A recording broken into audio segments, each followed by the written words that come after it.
Ukraine ও ইসরায়েলের মধ্যে শুরু হয়েছে নতুন কূটনৈতিক সংকট।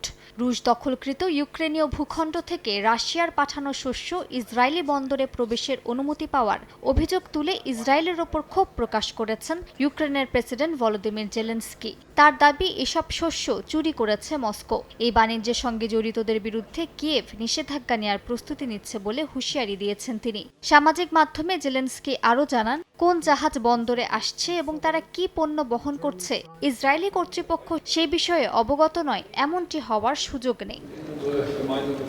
গণমাধ্যমের তথ্যমতে প্যানমির্টিস নামের একটি জাহাজ, যা রাশিয়ার শ্যাডো ফ্লিটের অংশ বলে সন্দেহ করা হচ্ছে, হাইফা বন্দরে পৌঁছেছে।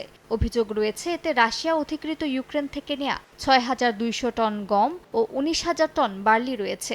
যদিও জাহাজটি এখনও খালাস হয়নি। আগের একটি চালান এর মধ্যেই খালাসের অনুমতি পেয়েছিল বলে দাবি কিয়েভের। এই ঘটনার পরিপ্রেক্ষিতে দুই দেশের মধ্যে কূটনৈতিক টানাপোড়েন বেড়েছে। গত মঙ্গলবার ইউক্রেনের পররাষ্ট্রমন্ত্রী আন্দ্রি সিভিহা ইসরায়েলের রাষ্ট্রদূতকে তলব করেছিলেন। ইফাদ রশিক স্পার্ক মিক্সে আছে সবচেয়ে বেশি মশলার সংমিশ্রণ। ইফাদ রশিক স্পার্ক মিক্স মশলা।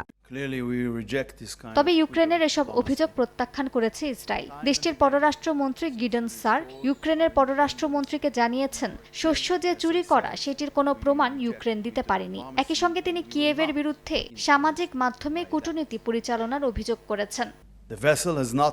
এমন একটি দেশ থেকে এই অভিযোগ আসছে যে দেশকে আমরা আন্তর্জাতিক ফোরামে সমর্থন দিয়েছি, মানবিক দিক দিয়ে বিভিন্নভাবে সহায়তা করেছি। সাম্প্রতিক সময়ে শীতকালে জেনারেটর সহ জ্বালানি সহায়তাও দিয়েছি। তবে সম্ভবত এটাই জীবন। আমরা আমাদের নীতিতে অটল থাকব এবং সেগুলোই অনুসরণ করব। ইউরোপীয় ইউনিয়ন জানিয়েছে, রাশিয়ার জাহাজে চুরি হওয়া শস্য পরিবহন এবং তা খালাসের সুযোগ দেয়া উদ্বেগজনক। ইউরোপীয় কমিশন জানিয়েছে, এ ধরনের কর্মকাণ্ড যুদ্ধ অর্থায়নে সহায়তা করে এবং প্রয়োজনে ব্যক্তি ও প্রতিষ্ঠানের বিরুদ্ধে নিষেধাজ্ঞা আরোপ করা হবে। মালিহা সুহরওয়ার্দী, সময় সংবাদ।